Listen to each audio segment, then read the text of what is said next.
yang menunjukkan Malaysia memang tempat yang aman untuk berlindung dan berinvestasi. Itulah hebatnya Malaysia dalam menggapai cita-citanya. Ternyata planning ini tuh sudah sejak zaman 70-an. Strategi Malaysia cukup luar biasa menjadi salah satu negara yang super power. Hai guys, assalamualaikum, salam sejahtera semuanya. Apa kabar guys ya? Semoga selalu dalam keadaan baik dan semoga selalu dilimpahkan rezekinya. Amin ya robbal alamin. Oke guys ya, kali ini kita akan tunaikan lagi requestan daripada teman-teman semuanya. Thank you yang sudah DM di Instagram guys ya. Semoga Anda dimurahkan rezeki ya guys ya. Oke, ini ada salah satu tajuk yang cukup menarik nih guys ya, yaitu rahasia superpower Malaysia. Jadi superpower apa nih guys ya? Sama-sama kita akan saksikan. Bismillah and play. Chip dulunya hanya sebuah perangkat mini dalam elektronik. Namun keberadaannya kini bisa mencerminkan kasta ekonomi suatu negara. Benar. Di era teknologi yang semakin canggih ini, perusahaan-perusahaan teknologi raksasa terus berlomba-lomba melebarkan sayapnya dalam memproduksi chip di negara-negara yang dianggap menguntungkan dalam bisnis industri semikonduktor. Saat ini, Taiwan masih kokoh di puncak teratas sebagai negara dengan produksi semikonduktor terbesar di dunia. Taiwan. Pada tahun 2023, Taiwan memiliki pangsa pasar sebesar 60% dari kapasitas fabrikasi chip global, yakni kemampuan untuk memproduksi semikonduktor secara fisik. Di posisi selanjutnya ada Korea Selatan, Jepang, Amerika Serikat, dan Cina. Berada di urutan buncit ke-9, Malaysia justru diramalkan akan bisa menyaingi pencapaian Taiwan yang berada di puncak penguasa semikonduktor. Lihat saja pada bulan Desember 2021, Intel menghabiskan lebih dari 7 miliar USD untuk membangun pabrik pengemasan dan pengujian chip di Malaysia. Disusul Infineon Technologies dari Jerman yang mengumumkan investasi hingga 5 miliar euro pada 2023 lalu. Dengan makin banyaknya perusahaan teknologi di Malaysia, akankah Malaysia menjadi negara superpower industri chip selanjutnya? Gila guys ya, bisa menyaingi Taiwan yang sekarang ini beberapa dekade ini tuh menduduki nomor 1 guys ya. Gila, ini kok bisa gitu ya, kok bisa pergi ke Malaysia para investor asing yang begitu besar, syarikat Intel dan lain sebagainya itu pergi ke Malaysia guys ya. Kalau diikutkan ini aku pernah dulu tahu ini Western Union guys, apakah dia produk seperti chip ini juga atau gimana ya? Sebab kalau kita nampak itu banyak juga nih pekerja asing daripada Indonesia dan juga yang lainnya, negara lain itu bekerja di situ gitu. Dan kalau masuk di situ harus menggunakan kayak COVID dulu gitu ya. Apakah dia produksi chip juga itu guys ya, Western Union itu? Jadi coba komen di bawah guys ya. Dan untuk teman-teman yang mau nonton videonya langsung ya, link ada di description box. So lanjut lah guys ya. Ini informasi yang menarik nih. Geografi. Ya lovers, Why gitu sebelum lanjut, yuk like dulu videonya dan subscribe channel Geografi. Jangan lupa nyalakan lonceng notifikasinya agar kalian gak ketinggalan update video terbaru. Negara-negara di seluruh dunia berlomba-lomba memperluas industri semikonduktor karena semikonduktor merupakan komponen vital dalam teknologi modern, termasuk smartphone, elektronik, otomotif, dan peralatan medis. Dengan memiliki industri semikonduktor yang besar, suatu negara bisa menciptakan banyak lapangan kerja, memacu pertumbuhan ekonomi yang positif, dan terlepas dari ketergantungan impor. Selain itu, tentu saja bisa mengamankan ekonomi negara, meskipun di tengah kericuhan konflik geopolitik. Hal inilah yang ingin dicapai Malaysia. Oleh karena itu, Malaysia sudah dari jauh-jauh hari mempersiapkan negaranya menuju negara adidaya industri chip. Usaha ini sudah terlihat sejak tahun 1971. Dari 71. Pemerintah Malaysia meluncurkan rencana Malaysia pertama dalam upaya menyusun kebijakan ekonomi baru yang berfokus pada industrialisasi dan menarik investasi asing. Salah satu langkah penting dalam rencana ini adalah pembentukan Free Trade Zones yang menawarkan kemudahan seperti pembebasan pajak kepada perusahaan asing yang berinvestasi di Malaysia. Benar saja, kebijakan ini langsung membuahkan hasil. Pada tahun 1972, Intel tertarik untuk mendirikan pabrik perakitan chip di Penang. Keputusan ini mendorong perusahaan teknologi lainnya untuk mengikuti jejak Intel, termasuk AMD, HP, dan Hitachi. Penang yang dulunya berfokus pada pertanian, dengan cepat berubah menjadi pusat industri semikonduktor. Malaysia semakin meroket dengan industri barunya.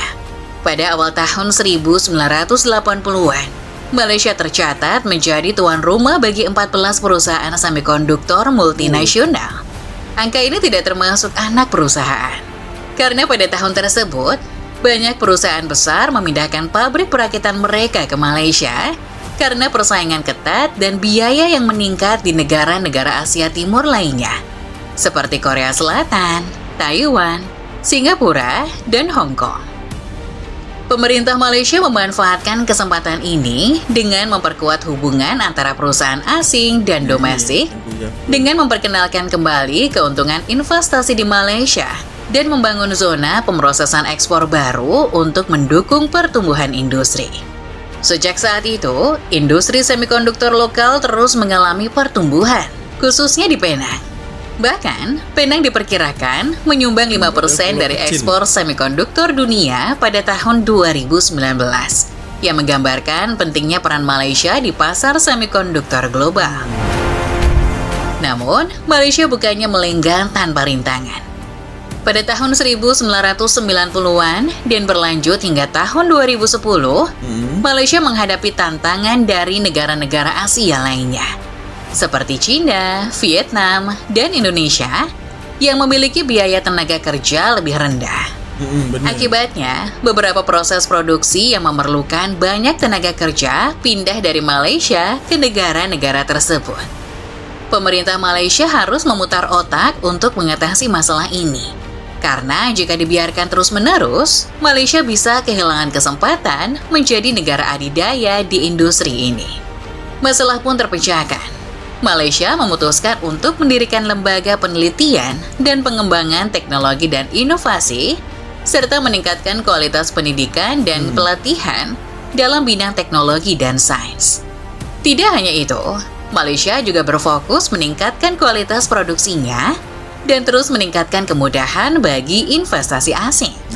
Semua ini akan menjadi tabungan jangka panjang bagi kemajuan industri semikonduktor Malaysia. Hal ini terbukti bahwa hingga saat ini, Malaysia menjadi tujuan investasi yang paling diminati untuk pembuatan chip. Perusahaan utama termasuk Intel, produsen chip asal Jerman Infineon, dan Nvidia telah menggelontorkan dana miliaran dolar ke dalam perekonomian Malaysia. Perusahaan-perusahaan ternama lainnya seperti AT&S asal Austria, Texas Instruments, Ericsson, Bosch asal Jerman, dan Lam Research asal Amerika juga berinvestasi besar-besaran di Malaysia. Agar semakin mengukuhkan status Malaysia sebagai raksasa industri semikonduktor, dilansir dari Nikkei Asia, Malaysia berencana akan melatih 60.000 insinyur semikonduktor lokal. Berdasarkan strategi semikonduktor nasional yang diumumkan pada Mei 2024, pemerintah Malaysia akan mengalokasikan setidaknya 5,33 miliar USD atau sekitar 86 kuadriliun rupiah. Dana ini akan digunakan selama 5 hingga 10 tahun ke depan untuk membina bakat dan mengembangkan perusahaan lokal dengan dana yang disediakan oleh Dana Kekayaan Negara Malaysia, seperti Hasanah Nasional. Strategi ini bertujuan untuk melatih 60.000 orang dalam berbagai aspek pembuatan chip, mulai dari desain, pengemasan, hingga pengujian. Program pelatihan akan melibatkan universitas dan perusahaan. Menurut strategi tersebut, pemerintah juga bermaksud menarik investasi sebesar 107 miliar USD melalui penanaman modal dalam negeri dan penanaman modal asing. Pemerintah juga akan mendukung para insinyur lokal dalam menciptakan kekayaan intelektual dalam bentuk desain chip. Semua strategi ini semakin memuluskan Malaysia dalam menyandang gelar negara superpower di industri semikonduktor. Apalagi, Malaysia mempunyai nilai plus karena posisinya sebagai negara netral antara Amerika Serikat dan China. Malaysia memelihara hubungan persahabatan dengan kedua negara adidaya tersebut. memposisikan dirinya sebagai tempat yang aman bagi perusahaan semikonduktor di tengah meningkatnya ketegangan. Perusahaan-perusahaan Cina yang waspada terhadap potensi sanksi Amerika Serikat telah mencari perlindungan di Malaysia melalui usaha patungan atau joint ventura dengan memanfaatkan kenetralan Malaysia untuk menghindari pembatasan perdagangan. Usaha patungan ini memungkinkan perusahaan Cina untuk beroperasi di Malaysia, sehingga produk semikonduktor yang mereka hasilkan di Malaysia dapat diekspor ke Amerika Serikat tanpa terkena sanksi langsung yang mungkin dikenakan jika produk tersebut diekspor langsung dari Cina. Tercatat, Amerika Serikat yang telah mengimpor lebih dari 20% chipnya dari Malaysia, yang menunjukkan Malaysia memang tempat yang aman untuk berlindung dan berinvestasi. Nah, G-Lovers, itulah hebatnya Malaysia dalam menggapai cita-citanya. Bener. Ternyata planning ini tuh sudah sejak zaman 70-an guys ya. Jadi luar biasa ya, memandang ke depan gitu guys ya. Dan ternyata itu memang banyak sekali masalah juga yang dihadapi ya guys ya. Sebab kalau dibandingkan nih ya, upah minimum ataupun upah gaji di Malaysia ini kan cukup tinggi gitu ya. Kalau dibandingkan di Indonesia cukup jauh guys ya. Ada juga Laos, ada juga Cina tadi guys ya. Tapi kenapa masih memilih Malaysia? Karena apa? Karena di sini aku menemukan poinnya itu di tax ini guys ya. Sebab tax ini adalah salah satu hal yang menurut aku sih apa ya guys ya, sangat membebankan ya, free trade zone ini guys ya. Jadi tax di Malaysia ini cukup mungkin memudahkan untuk para syarikat-syarikat asing untuk berlabur ataupun menanam saham di Malaysia guys ya. Kalau di Indonesia ini kan prosedurnya itu cukup panjang gitu ya, birokrasinya cukup panjang. Jadi kalau lebih baik dipangkas, kalau boleh dipangkas dipangkas saja. Sebab Bapak Jokowi pun selalu bilang jangan dipersulit investor asing mau masuk. Ini seperti itu guys ya. Kalau di Malaysia ternyata dipermudah guys ya. Walaupun di situ itu kita nampak harganya itu cukup mahal ya, untuk upah pekerja itu kan mahal. Bahkan untuk Malaysia sendiri ini kan untuk pekerja buruhnya ya di kilang tersebut itu kebanyakan juga daripada import warga asing gitu ya. Para TKI, TKW itu datang di sana bekerja di kilang tersebut guys ya. Dan juga bukan hanya Indonesia aja, negara-negara luar juga banyak yang masuk Malaysia bekerja di kilang tersebut. Tapi konon katanya kan dia akan menarik 6.000 gitu tadi guys ya, 6.000 orang lokal untuk menjadi salah satu ini guys ya, pekerja di sana. Sebab kan kalau kita nampak nih untuk supervisor dan lain sebagainya yang tingkatan lebih tinggi itu akan diambil alih oleh orang Malaysia itu sendiri ya. Untuk yang pekerja awamnya itu ialah orang-orang asing guys ya. Dan itu pun kalau diikutkan gajinya juga cukup mahal gitu loh guys ya. Sebab kita nampak nih orang-orang cewek-cewek Indonesia yang pasti guys ya. Sebab kan di Penang ini banyak sekali ya cewek-cewek Indonesia. Dan di KL juga banyak itu yang bekerja di kilang-kilang itu banyak loh guys ya. Jadi inilah strategi Malaysia cukup luar biasa menjadi salah satu negara yang super power guys ya. Kalau diikutkan di tahap level di atas Taiwan gitu ya. Sebab kalau diikutkan Taiwan kan nomor 1 guys. Dan dia memanfaatkan antara ketegangan Cina dengan ketegangan Amerika guys ya. Jadi dia netral. Jadi yang di sini juga dia bersahabat, di sini juga bersahabat gitu. Jadi memanfaatkan keadaan tersebut dan bisa jadi menjadi salah satu negara yang super power seperti yang sekarang ini. Mungkin kedepannya akan lebih maju lagi guys ya. Sebab planningnya dari 77 loh. Ini memang sangat berbeda sekali lah kalau di Indonesia. Sebab di saat Indonesia ini mau apa ya, para investor ini mau datang ke Indonesia, tapi tentang birokrasinya yang cukup panjang banget. Jadi mungkin ogah gitu guys ya, males. Ini urusannya kok ribet banget, harus ketemu A, ketemu B sampai Z.